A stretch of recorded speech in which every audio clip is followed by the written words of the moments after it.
ሰላም እንዴት ናችሁ? ዶክተር ሙሴ ነኝ። ዛሬ እዚህ ጋር የመጣሁት ብዙ ጊዜ በእንስሳት ሕክምና ዓለም ላይ ከብቶችን ለሞት የሚዳርጉ በተለይ የወተት ላሞችና እነዚህ በሬዎችን ለሞት የሚዳርጉ እናም በአሁኑ ሰዓት ደግሞ ትንሽ እየባሰ የመጣ አንድ ችግር አለ። ያ ችግር ምንድነው?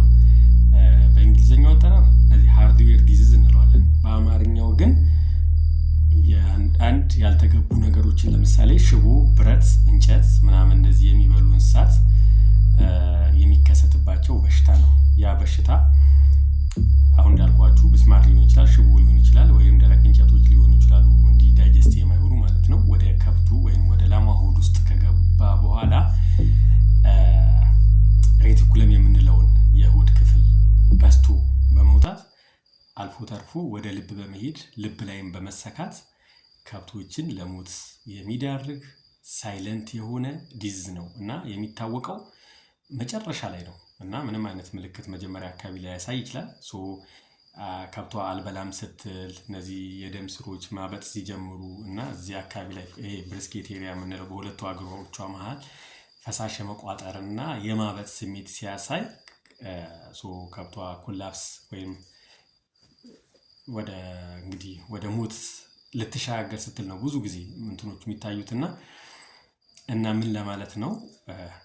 ጭድ በልጅነታቸው በተቻለ መጠን እንደዚህ ነገሮች እንዳይለምዱ ከአካባቢያቸው ደግሞ አሁን ያልኳችሁን ሽቦ ምናምን ምስማር ነገሮችን ደረቅ ነገሮችን በማራቅና እንደዛ ነገሮችን እንዳይበሉ በማድረግ መከላከል ይቻላል። ካደጉ በኋላ ግን አሁን በቦንዳ መልክ ታስረው የሚመጡ ሳርና ጭዶች አሉ አይደለ? እነሱን ወደ እንስሳቱ ወደ ላሟ ወደ በሬው ከማቅረባችን በፊት በተቻለ መጠን መፈተሽ አለብን እና ብዙ ጊዜ ይገጥማል።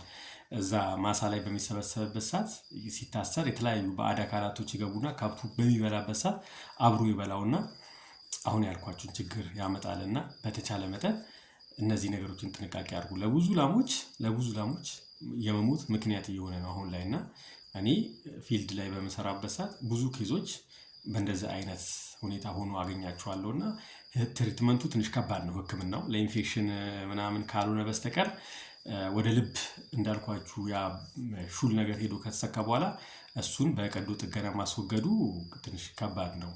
መፍትሄው ምንድነው? ጭድ፣ ሳር፣ ድርቆሽ በምንሰጥበት ሰዓት ለከብቶቻችን ቀድመን መፈተሽ አለብን የሚለውን ለማስገንዘብ ነው። እነዚህ ነገሮችን በማድረግ ከብቶቻችንን ካላስፈላጊ እኛ ከምንከፍለው መስዋዕትነት ራሳችንን መጠበቅ አለብን ለማለት ነው። ቴንኪው